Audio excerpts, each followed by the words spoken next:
Hey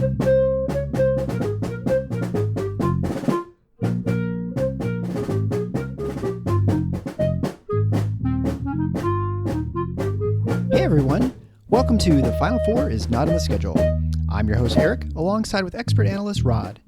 Thanks for joining us on the best MSU basketball podcast featuring in-depth recruiting, game matchup, and post-game analysis. We dive deep to give you the best tools to enjoy the Spartans and impress your friends and family. Hey everybody, it's Eric alongside Rod. We're here for a very special edition of The Final Four is Not on the Schedule. We're going to do this one on Twitter Space. And so thank you so much for all of you joining us live to listen to our recording. And we're going to be talking about the Michigan State greats who actually were not highly rated recruits. Our hope is to have a few more of these in the future. It's just a different formatted way to engage with the fans, the listeners like yourself. So thanks so much for joining in. And if you're listening to this in the recording of the podcast, just be aware that the recording audio will be a little bit different than usual. And that's just because of the different format we're using. So it should be very easily understood. But anyway, that's what the difference is today. Please continue to stay engaged, and if you want to engage in things like the Twitter space, you can head on over to Twitter and follow us there at TFFINOTS68, or you can head over to thefinalfourisnottheschedule.com, and there you can sign up for our email list. That way you're notified of things like this happening in the future. Also, I send you emails out every once in a while. I certainly won't spam you, so don't worry about that. But if we have contests or events, that way make sure you stay up to date, and you can get an email every once in a while in your inbox. We'd also like to thank our supporters, namely Mudge Printing and the brothers at Just Your Gutters, but also Keith Kramer, who donated via PayPal. If you want to support the show financially, we'd be greatly appreciated. That's what makes the show run. You can head on over to thefinalfoursontheschedule.com/support, or for those who are lazy, TFFINOTS.com/support. There you can give one-time gifts via PayPal or Venmo, or on a recurring basis through Patreon. And with all that out of the way, let's get on to the show. So when we look at the top 10, we'll start with 10. But before we get into that, Rod, why don't you go into, I guess, the preface? You know, we're talking mainly Izzo era players for the most part, as people who are ranked outside. Entirely. Yeah. So kind of explain why and sort of your thoughts on the process, and, you know, I guess Judd and other players. Sure. I think one difficulty you have if you go too far back is we don't have great right. Yeah. Rankings in the 70s and certainly before that was in its infancy. It's really the 80s when that starts to get any level of sophistication, and truthfully really into the late 90s, believe it or not, before we're really in anything approximating what we have now, kind of the modern era. So that does create some difficulties when you're trying to do something like that. Rest assured, one of the real strengths Judd had was finding undervalued players who ended up being great. I mean, if you go down the list, I would say at least as many guys who were, you know, in the upper echelon of players Judd had would fit that category as opposed to the guys who were highly regarded. Greg Kelser, who was just before Judd, Gus Ganakis actually signed him, and he played his freshman year for Gus. Greg Kelser was not a heavily recruited player, so he would have probably fit this kind of, and I guess it also should be said, what I'm using as the criteria, as the cutoff, is anybody ranked below number 80 on a consensus basis. There's this thing called the RSCI, which stands for Recruiting Service Consensus Index. And what it does is it takes a number of the high profile ranking services and comes up with a consensus number for each player. So the guys we're going to talk about are ranked 80 and below, and that's somewhat arbitrary, but there is something to it from my perspective, in that if you're ranked in the 80s or you're ranked, say, 120, 130, I haven't done a study on this, but my perception is you probably have about the same chance of becoming a major impact player. Yeah. Whereas if you're ranked above the 80s, the odds are better in my view. So that's why I'm using that number. But again, going back to the Judd thing. So Greg Kelser, not a heavily recruited guy. Scott Skiles, definitely not a heavily recruited guy. Michigan State, believe this shows you how long ago it was. He didn't even have a Michigan State offer until after he'd won the state championship as a senior in high school. That's where Judd recruited. That's where he saw him and decided to offer him, was playing in the state tournament in Indiana. Sean Respert, not a super heavily recruited guy. Steve Smith, not a heavily recruited guy. Now, there were some who were. Obviously, Irvin Johnson was. Jay Vincent was a heavily recruited player. So was his brother Sam. Some of the guys he got later in his tenure, like Matt Stegenga, Mike Piplowski, those guys were elite recruits. But you can see, I mean, I just listed off Scott Skiles, Steve Smith, Sean Respert. Those are three, and Greg Kelser. Those are four of, I think, anybody's top 10. Those are some jerseys hanging for Michigan the banners, State history. right? Right. All right. Yeah, all four Exactly. of those guys. So that's it. This is just a preface. This is not to say that there weren't guys who fit this category before Tom Izzo, but it's just harder to discuss them because we don't have as much in the way of criteria that we can use to demonstrate, they were under-recruited, underrated guys relative to what they became. We know that. I know that because I was around at the time. So I'm confident in saying that. But it's also easier to restrict it to the Izzo era because we're really talking about the last, whatever it is, 27 years now. Right. 28. That's a nice kind of cutoff point for this discussion as well. Absolutely. Yeah. And so, I guess the way, so that like today you'd say you 24/7 On3, Rivals, ESPN, those are sort of the recruiting services that get conglomerated and they sort of come out with an average number, right? It's like mixing polls together for, pundits. Those would be your big four. And in earlier iterations, if you go back into the early aughts, there are different services that are used. It might have been like, there might have been points. I'd have to go back and look. There might have been points that people like Bob Gibbons or Clark Francis, who were kind of two early pioneers in this stuff, they might have been used. We didn't necessarily have all three of the current, Rivals 24/7 On3 for all of those years. But I think you've got the list as it currently exists. Okay.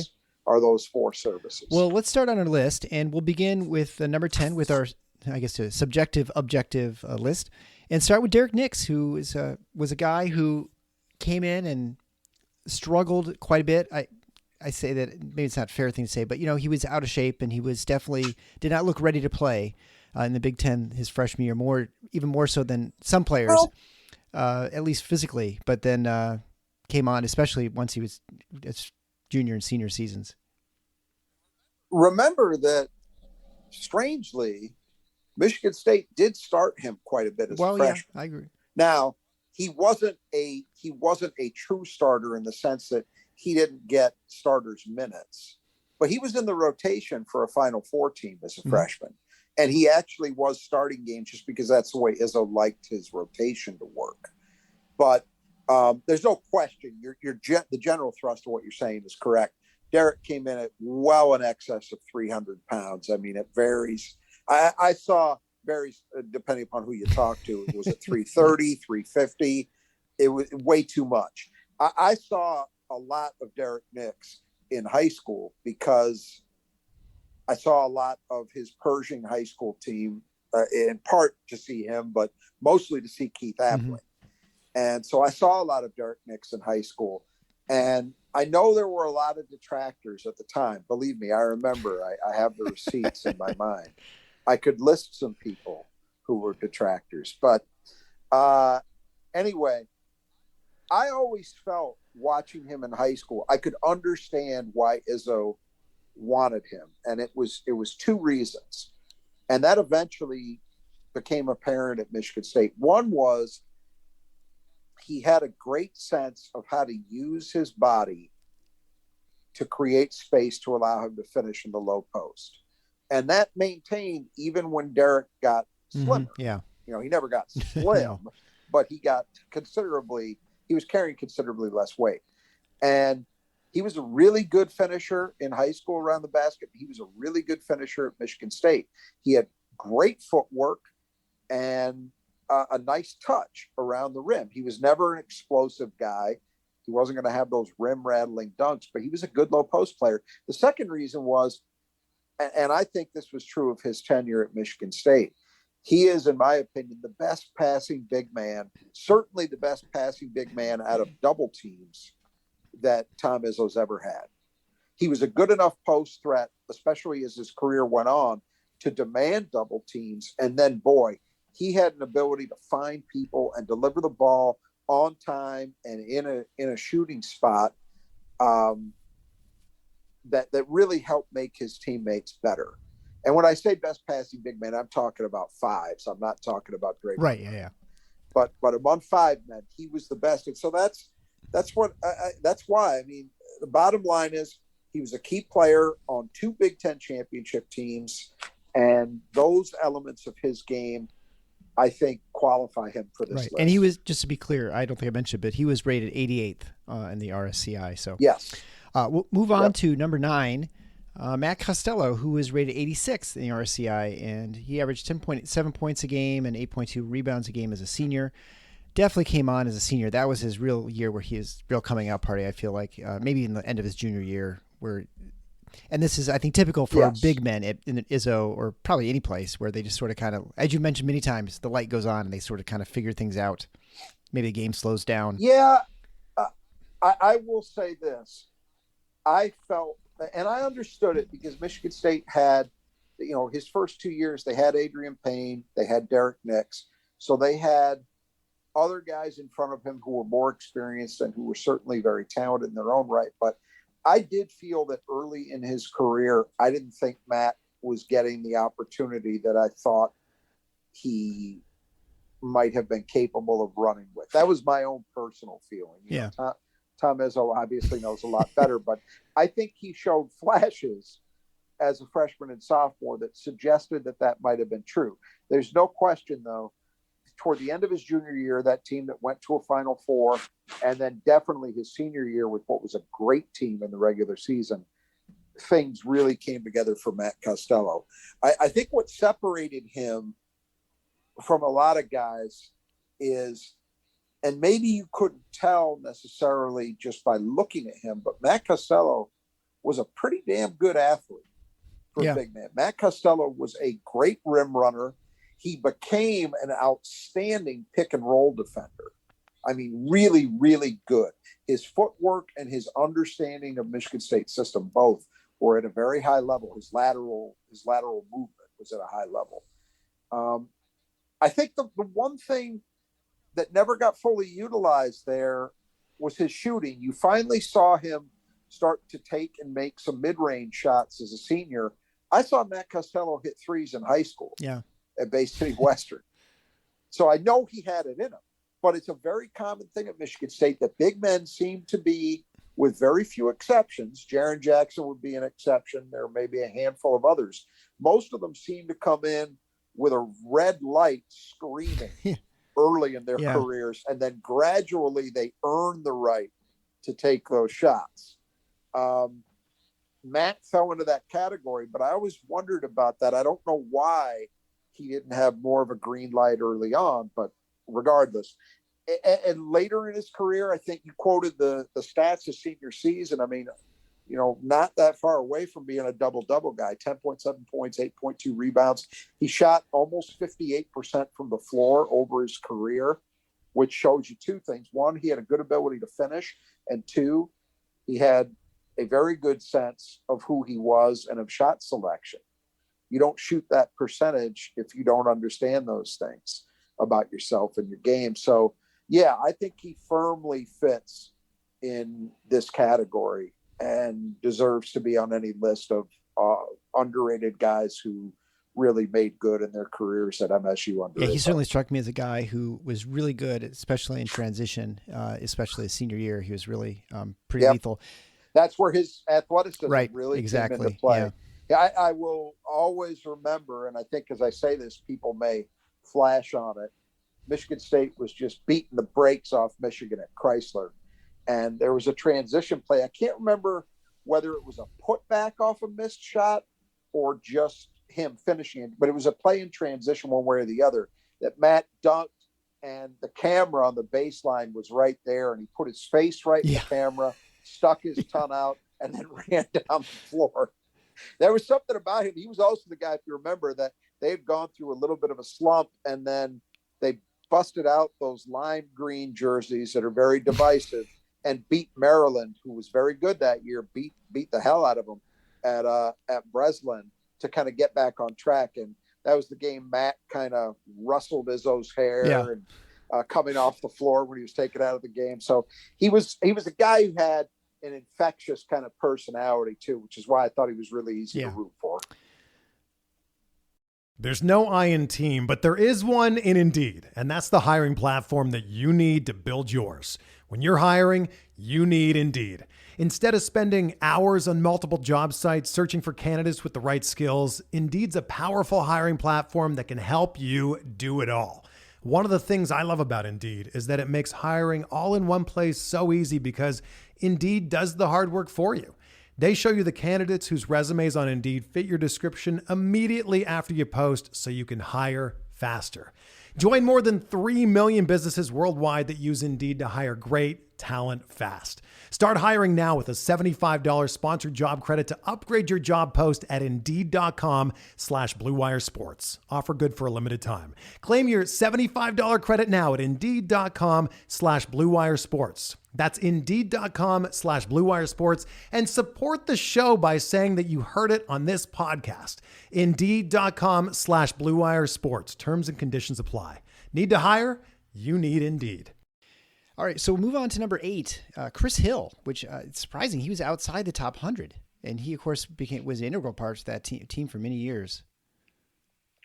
4-year starter, well, I guess he wasn't a starter as a senior, but 3-year and change starter, let's say that. Chris Hill was brought to Michigan State at a time where Tom Izzo's recruiting, at least from a class ranking standpoint, was arguably never better. He was part of the class of 2001. So he was in a class with Kelvin Torbert, who was a top 5 guy nationally, and Alan Anderson, who was a top 40 guy. And then, of course, the next year they added Paul Davis and Erasm Lorbeck and Maurice Ager. And then the year after that was Shannon Brown and Brandon Cotton. So really a high point, in a sense, of Tom Izzo's recruiting, at least from a ranking standpoint. Chris Hill was sort of an afterthought because he was a guy who was outside of the top 100. If I remember correctly, his decision came down to Michigan State, Notre Dame. He was from Indianapolis, not a heavily recruited guy, but as you say, he was a big contributor for his entire MSU career, all 4 years. And you look at the statistics, the career numbers are really, really good. 11.9 points per game and 3.5 assists per game over his 4 years. Those are really, really good career numbers.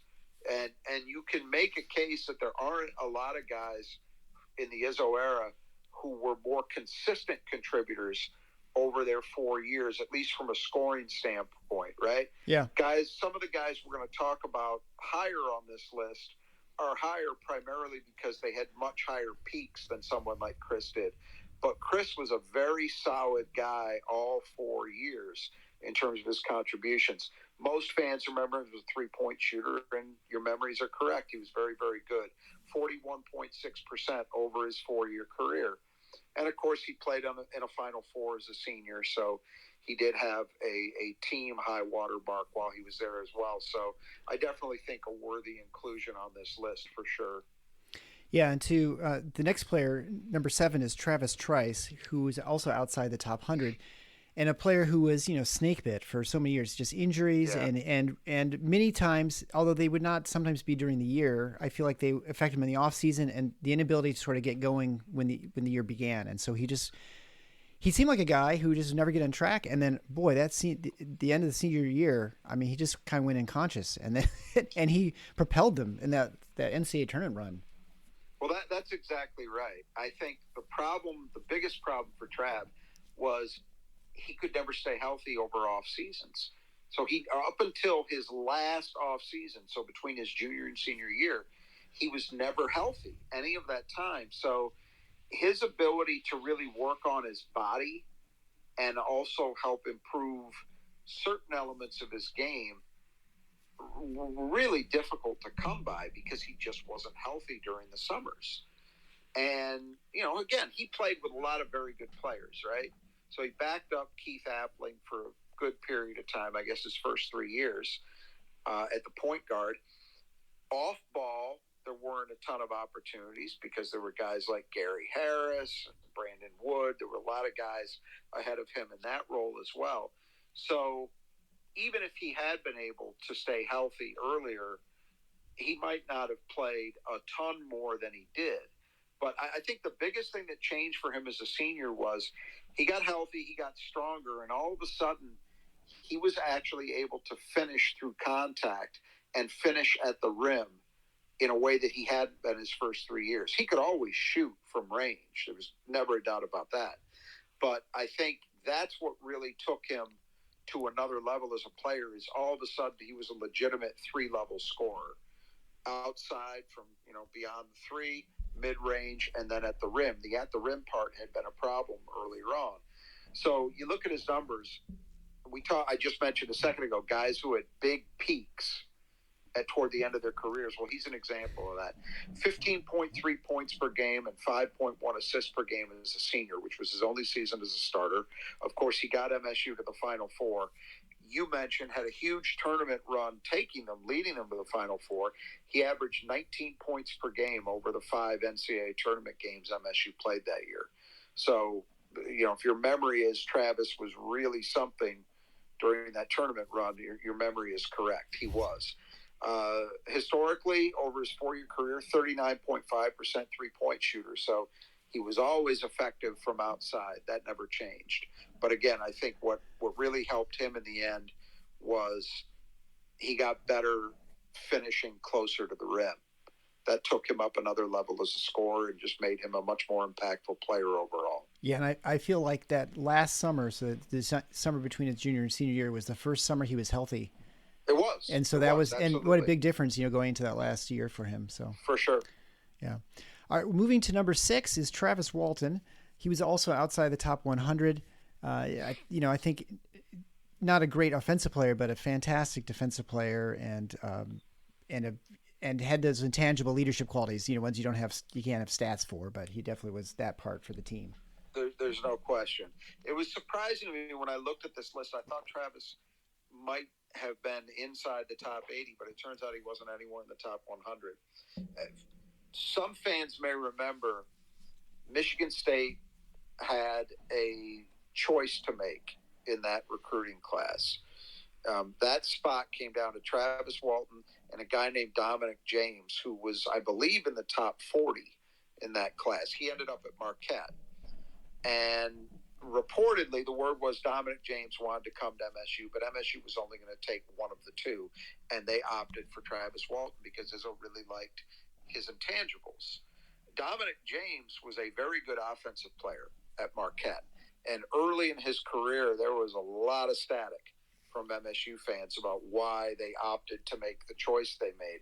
But toward the end of his career, I think Izzo was, as he usually is, borne out to be correct in his assessment because, as you say, there were these things, these elements to Travis Walton's game that you can't really measure, which is leadership, the ability to inspire teammates or drag them with you, be a rock that everybody can rely on in tough moments.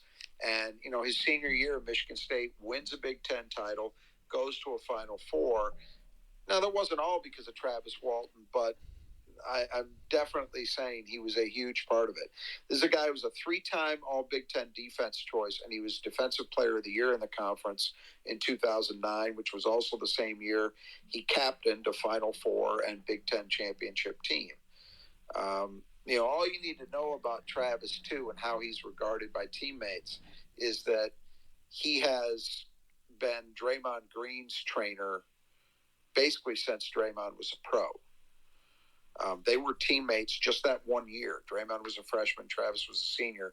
But obviously a player as great as Green views what Travis Walton can do for his game as vitally important. So it's a hell of an endorsement where I'm sitting. But I still think when you talk about Michigan State perimeter defenders, any conversation you're having, the top two guys, and you can argue about the order, would be Charlie Bell and Travis Walton. He's that good, was that good at that end of the court. And he was also a decent secondary lead guard as well. He started alongside Drew Neitzel and then Kalen Lucas, but it was a big help to have somebody like Travis who could take a little bit of the pressure off those guys from time to time. So he contributed. And let's also not forget offensively, as you said, he didn't have huge numbers, wasn't a great jump shooter, but I think a lot of Spartan fans remember that great performance in a second-round victory over USC. I think he had 16 points in that game, and that was a tight game. They needed every one of those, and USC just simply dared him to shoot, and he took the shots and he hit them. So he delivered in a big moment offensively. Yeah, I feel like Travis Walton is sort of the player people hoped Tum Tum was going to become. Like, I think Tum Tum just never quite became enough. Well, like with Travis. Here's the difference. The difference. I think Tum was actually a very good defensive player. And by the way, I'll give you a spoiler. Tum's not on this list. But the reason he's not on this list is not because I wouldn't have put him here. It's that he was ranked just inside the top 80. Right, yeah. So he wasn't qualified. But the difference between them, I actually think Tum was maybe a little better point guard than Travis. The difference was, though, Tum was a very good defender, but he was only, 5'9", 5'10"? Right, yeah. Travis Walton was 6'3", and if you remember, MSU would switch him to the point that he could guard 1 through 4. He guarded power forwards frequently, in switches or out of necessity, and was very effective doing it. Tom, just because of his lack of size, I don't think ever had that kind of defensive versatility in his toolkit, just because he wasn't big enough to. Travis was. Yeah. Before we go down the list, we're just going to take a quick break to thank one of our sponsors of the show, the brothers at Just Two Gutters. They've done my gutter work, and it actually rained finally. And so we had a massive thunderstorm yesterday. I'm not sure what it was like on your side of the state. But yeah. You're talking to a guy who has spent, I won't go into why, but business that I conduct, I have spent between yesterday and today 9 hours on the phone with airlines trying to handle canceled flights. So I am well aware of what's been going on in the weather, believe me. Yeah, and today is even stranger. That we're recording this on the 27th of June. This episode will probably come out in July, but the crazy weather patterns. I mean, I walked outside from the OR today at noon. Well, I went in this morning. It didn't seem very unusual because I get in pretty early. But when I came out at noon, it would smell like a campfire. I couldn't believe the smoke at this side of the state. It's crazy. Yep, that's adding to it as well. Yeah. Well, anyway, so if weather does weird stuff. In Michigan, we have lots of leaves, lots of stuff. I had a storm, all kinds of things blowing around. So it was great having, fantastic gutters. I highly recommend Brothers Just Two Gutters. They will take care of you. Kurt on the west side of the state, Kurt Stauffer and his team at brothersgutters.com. You can just go to the either under the podcast player, or you can certainly go on the YouTube video. You can also get a hold of Greg and his team in the southeast side of the state. If you have any gutter work, cleaning, repair, or replacement, they are top notch, and they'll get things done quickly and really in any weather. They were out and taking care of my stuff in February, which was really pretty amazing. So let's go further down to the top 5 then. We'll start at number 5, Bryn Forbes, which is, I think, one of the more obvious ones, I think, just because of his success in as a pro, but he was also outside the top 100. I mean, he wasn't even recruited. Well, he didn't start his career at Michigan State. He started at Cleveland State, and then was able to transfer back because of family issues. And so he did his first two. For those who I would imagine most of our listeners remember, but just to recap, so Bryn Forbes was part of a great trio at Lansing Sexton. He was a high school teammate of Denzel Valentine's and Anthony Clemens, who played at the University of Iowa. He was not recruited the same way the other two guys were. And I'll tell you something, I'm not trying to pat myself on the back, but at the time, I clearly thought Denzel was the best of the three. There was not much doubt about that in my mind. But at the time, I pretty sure I remember writing about this wherever I was writing at the time, that I didn't understand why Anthony Clemens was being recruited at a higher level than Bryn Forbes. I mean, I did in the sense that he was a little bigger, maybe a little more athletic, so I could see how he would be easier to project defensively. But to me, Bryn Forbes, even in high school, had that shooting ability that just seemed to be such an equalizer. But coaches didn't see it that way. As you mentioned, he started at the Horizon level, playing for Cleveland State for 2 years, and then, fortunately for Michigan State, wanted to come home, transferred to MSU. Forget the rankings. He wasn't even recruited at a high major level coming out of high school. So he definitely fits the criteria for what we're talking about. He played 2 years at MSU. His first year was the Final Four season, where he was coming off the bench, and he didn't quite average double figures, but he was a good offensive player on that team. Struggled at the defensive end, so that's why his role was a little more limited. But as a senior, he really blossomed. He started to get it defensively, and that improvement on the defensive end and improvement in his body is what enabled him to get a shot at the NBA level and to maintain a pretty solid NBA career for himself. But that senior year, he really exploded. He averaged 14.4 points per game and shot 47.6% from three over his 2 seasons at MSU. His senior year was even a little better than that. So one of the best pure shooters in MSU history. I would put Bryn Forbes up there.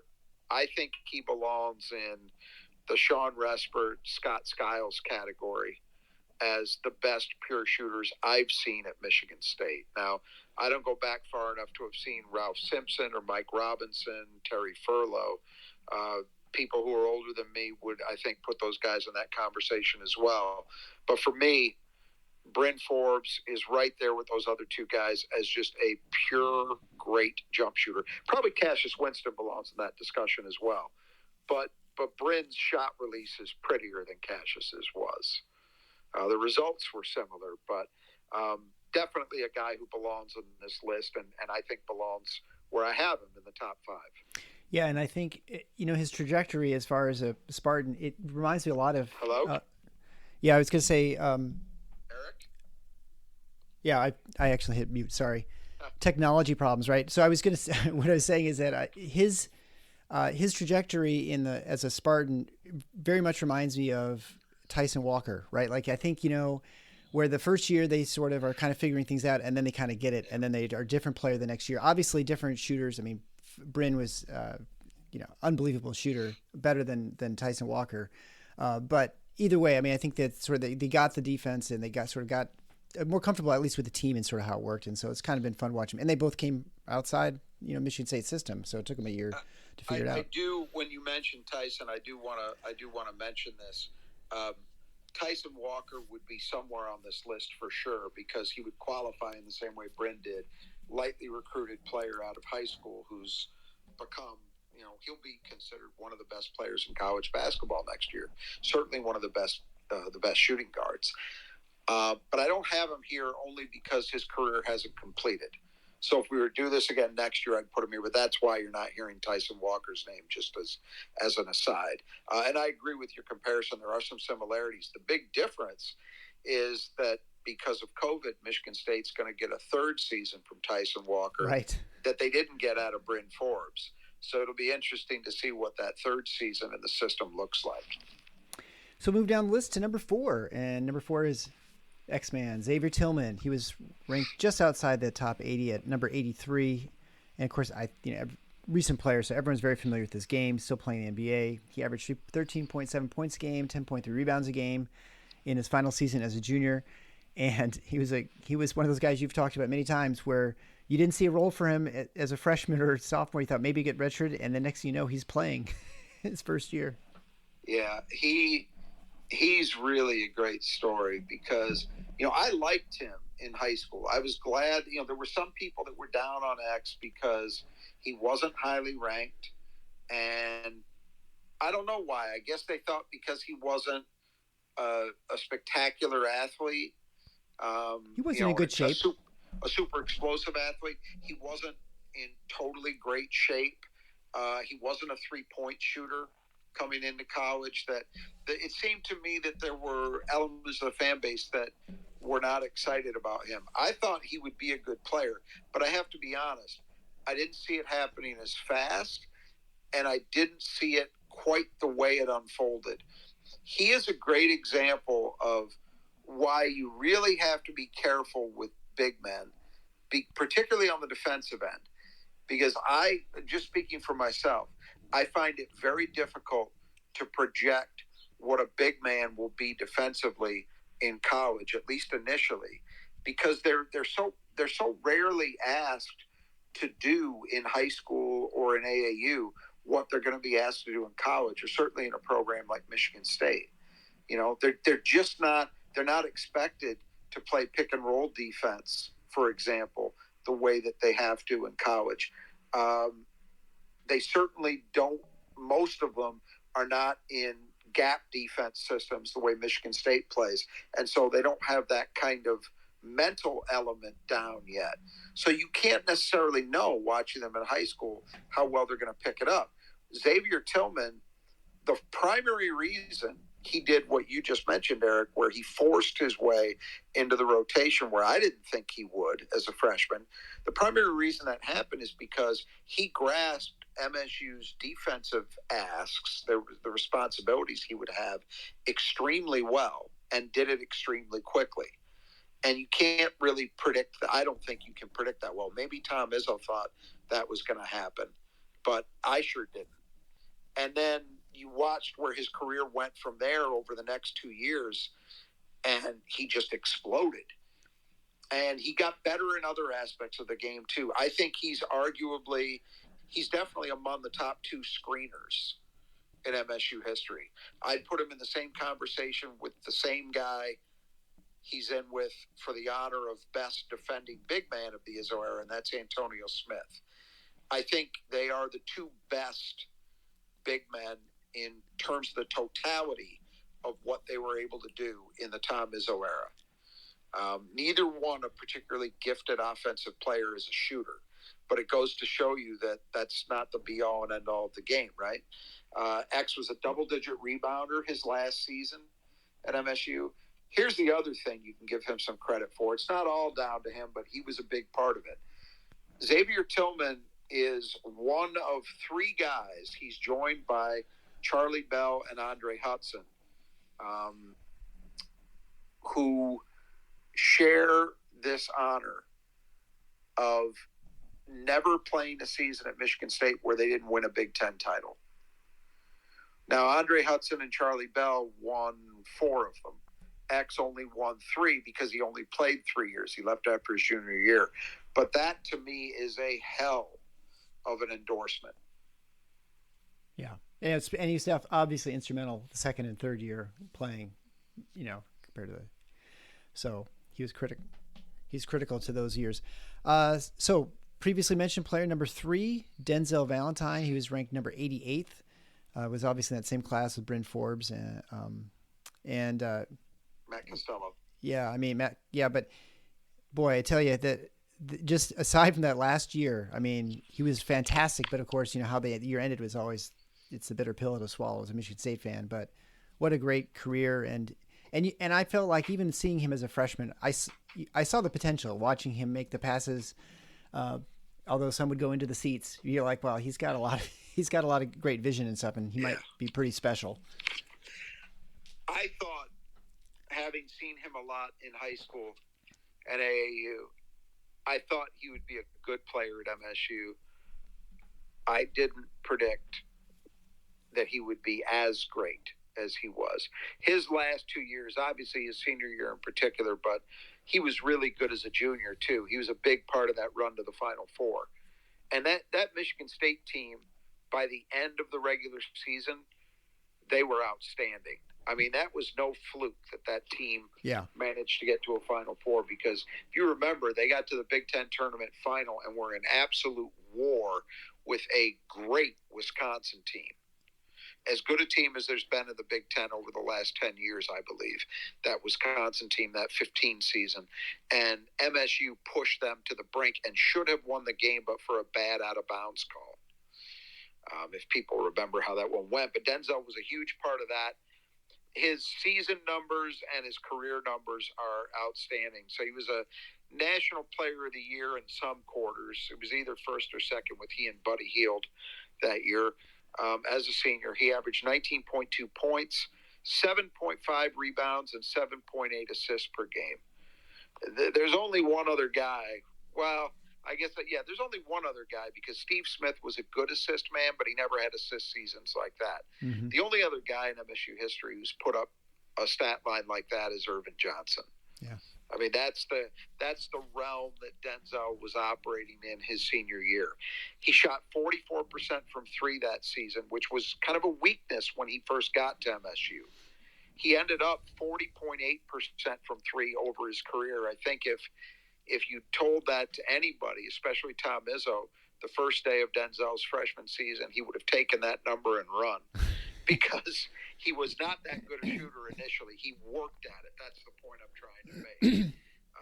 And, of course, reached a Final Four, as we mentioned, as a junior. So one of the all-time great MSU players. I think he probably slots in somewhere in the top 10 all-time, in my opinion. I constantly revise the stuff over time, but I think Denzel probably gets into that category largely on the back of that senior year.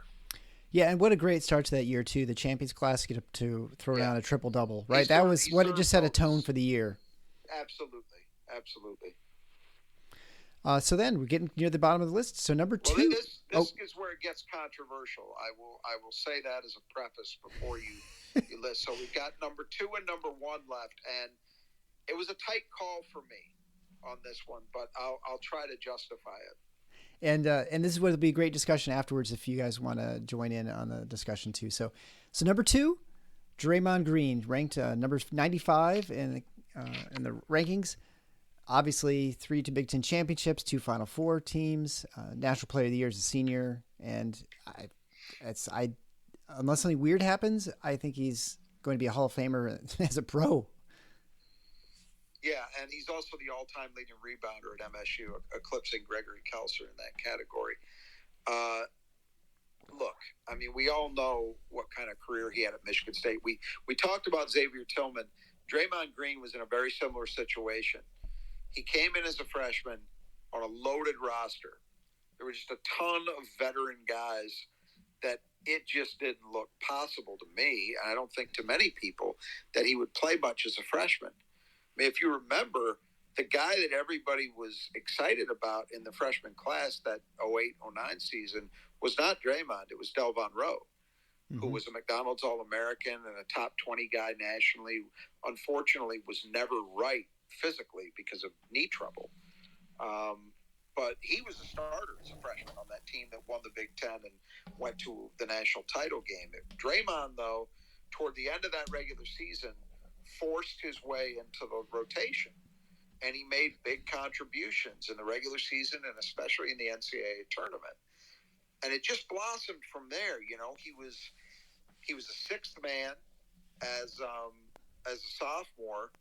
And I can't recall whether it was that year or his junior year. I think it was his sophomore year. He was Big Ten Sixth Man of the Year. So probably. You just saw one of those 2 years. Because he wasn't starting his junior year. I don't think he could be a sixth man. I think he was. So you just saw the gradual progression. Every year he got in a little better shape. Every year you saw him adding things to his game. By the time he was a senior, he was as good an all-around player as there was in the country. He could do everything. He was an effective low-post scorer. He was at least a decent jump shooter by that point. He was an outstanding passer. I would still say he's probably one of the 5 most gifted passers I've seen at MSU. And he's the only one that you could not at least make an argument was a point guard. He was really a power forward, but boy, they played through him a ton, especially later in his career. And you know, the team accomplishments while he was at MSU are obvious. They won 3 Big Ten titles. They reached 2 Final Fours, a national title game. And one of the 2 years one of the 2 years they didn't go to a Final Four. They had a 1 seed his senior year, and then unfortunately lost in the Sweet 16 to Louisville. But just an outstanding career. He got better every year, worked on his body, worked on his game, and as you mentioned, you're talking about a guy who went to the pros and continued to do those things. And that's not part of my evaluation here, but I'm restricting it to what they did at MSU. But it's worth mentioning he's on a Hall of Fame trajectory, and it seems obvious he will get there when he's done. But what a remarkable story, the way he's developed. Yeah, and one certainly that really no one. Well, and I think Robbie Hummel put it best. He's flabbergasted that it all happened, that it's Right. transpired the way it has. He's like he never would have expected it. He wasn't a guy that Purdue was worried about on the scouting report early in his career, but boy, he was by the end. Right? Yeah, yeah. Even though he would, it's funny. It's almost like he blacked it out. If you guys go back to that Hummel episode, he couldn't even remember for sure if it was Draymond who shut him down, but he just remembered he had a really frustrating night. So then let's go to number 1, Morris Peterson, Mo Pete. Wasn't ranked in his class and wasn't really heavily recruited. And of course, well, I mean, I'll let you kind of go into it, but I mean, certainly no one expected him to become what he did, and which is funny because watching him play, he was so good. It's hard to imagine that people missed on him. Well, we can talk about that. So there were no RSCI rankings for his class. He was in the class of 1996. But I can tell you from memory, he was what was called a late riser. So he was part of a class in the state of Michigan that was absolutely loaded. If you looked at how guys were evaluated nationally, there was a point in time when those guys were sophomores where I think I've got this right, 4 of the top 10 guys nationally were in the state of Michigan. It was Robert Traylor, Albert White, Jason Klein was ranked extremely highly early in his career, and then Terrence Roberson, who ended up at Fresno State. I'm not even mentioning Antonio Smith, who was merely like a top 40, top 50 guy. So all those guys were more highly regarded than Morris Peterson. So he wasn't even considered a top 5 guy in his own state. Never mind how he was viewed nationally.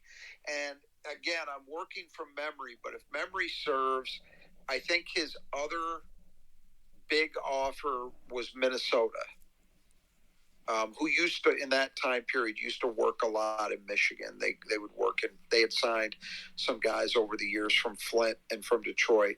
So it stands to reason. But he wasn't, the point is, he didn't have just tons of major offers that he was considering. And Michigan State really kind of got dialed into him when it became apparent that they weren't going to get somebody like Albert White, who ended up at Michigan. So he wasn't even Michigan State's primary focus immediately in that class. But they added him, and I know what you mean when you say, boy, it's hard to believe that he wasn't seen as a major player. But you have to remember, there's 2 ends to the court. And he really struggled defensively. He was the guy about whom Tom Izzo said, and I'm paraphrasing, but I think I've got this right. Izzo said he was driving around campus trying to find somebody Morris could guard. And that was the case. Now, Morris Peterson spent his freshman year, he redshirted. So he wasn't even good enough to help a team that could only get to the NIT. So that's how they viewed him. And then his redshirt freshman year, he did not, the first year he actually played, he again didn't play a very big role for a team that was only good enough to get to the NIT. So heading into his 3rd year in the program, which was his sophomore year of eligibility, there was a real question as to whether this guy was even going to last at Michigan State. I was reading today when I was doing a little bit of research for this episode that Morris Peterson, when he, I believe it was when he was contacted, when it was announced that he was going to have his jersey number retired at Breslin. He told a story about Tom Crane picking him up one day, his sophomore year, and driving him around campus and showing him the library and the IM. And then they got back to Breslin, and he asked Crane why he did that. Crane said, well, this might be the last time you ever see this place if you don't change the trajectory you're on. And I'm sure a lot of our listeners, maybe not all of them, will remember what really turned it around for Morris Peterson, ironically, was an injury. Because he hurt his right, I can't remember, was he forearm or the wrist? I think it was his wrist, yeah. But he had to wear a cast. Yep. So he couldn't use his offhand. Now that meant he could still play because his shooting hand was okay.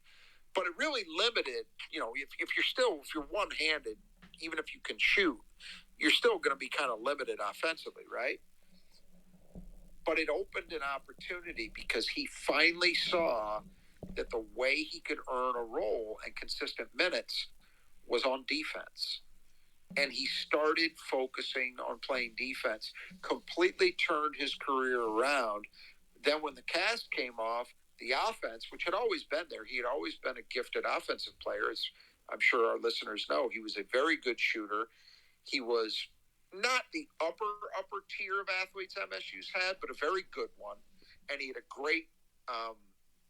great sense of connection with Mateen Cleaves. So they were easily, I think, the best alley-oop, high-feed lob combination MSU's had since Magic Johnson and Greg Kelser. They would be the second best, in my opinion. He always had all those gifts, but he had to figure out how to play defensively. He had to figure out how to rebound, to do the things that Michigan State demands of you. And once he did, his career just took off. He was a big part of that team his sophomore year as the year went on. His junior year, I believe he was the first guy in Big Ten history to end up a first-team All-Big Ten choice when he was the sixth man. Yeah, right. So he wasn't starting, and the reasons for that were just chemistry. Jason Klein started, but clearly Morris Peterson was the second best player on that team behind Mateen Cleaves. And then his senior year, of course, he was an All-American, won a national championship. He and Cleaves were, the bell cows on Michigan State's second national title team. And that national title is why it's a small thing, but it's why I gave him the slightest of edges over Draymond Green for the number one spot. And reasonable minds can differ on this. If somebody wanted to make the case that it should be Draymond in the number one spot, I wouldn't necessarily argue with it, but that was my dividing line, small as it is. But just an absolutely great career to go from outside the top 100 and a guy who seemed to be looking on his way out of the program after a couple of years in it, to winning a national title and having his jersey number in the air at Breslin. Pretty remarkable story. Yeah, it's interesting too. We talked a number of times about the fact that once you pick up the defensive end, your offensive game improves as well.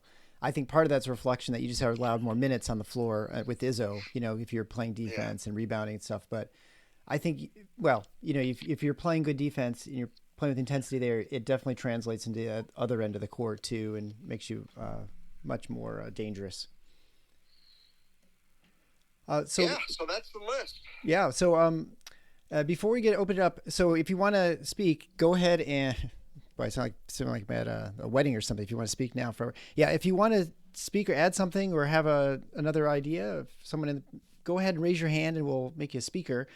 Just to remind you that you want to check out Nudge Printing. Nudge Printing has been a great sponsor of the show. Gabe and Brittany are great Spartans. They help the Spartan Strong effort. I have a bunch of their shirts and I've got some hoodies. They're fantastic clothing, super high quality. You can wash it a million times. It still looks just like new. Tailgate season's coming up before you know it in a couple weeks or a couple months. So you got 4 games in September, so you want to make sure you get your gear. So head on over to Nudge Printing at nudgeprinting.com. You can get a 20% off your order if you type in Final Four, just as one word, into coupon code at checkout. You can also get our great shirts for Final Fours on the schedule. You can find those at basically the easiest way is link through our website and just finalfoursontheschedule.com/merchandise. And there you can either find the link to get the sweatshirt or the t-shirt. all the proceeds from those 2 items go directly to the show to help support the show as well. So I guess I'll open it up. If anyone's interested, I don't see any hands yet. So if not, we can certainly just call it a night. But I hope everyone had a fun time with this live discussion. It's something certainly new. And we'll try and figure out the technical aspects of recording. I think that's probably just something simple that we just don't know how to do. But we'll get it figured out next time. Does anyone want to jump in there at this point or have something to add? I think we've got all just listeners, Rod. So, which is no problem. So, have a great evening, everyone. Enjoy your summer. Enjoy Independence Day. Although this will come out probably around then. So, if you're listening on the podcast, make sure you sign up again at Twitter at TiffKnots68. Then you can get notified of these Twitter Spaces and opportunities to. We'll have one. Oh, that's just a thumbs up. Okay, so good. All right, so make sure you sign up, guys. And I guess until next time, the Final Four is not the schedule. Go green. Thank you.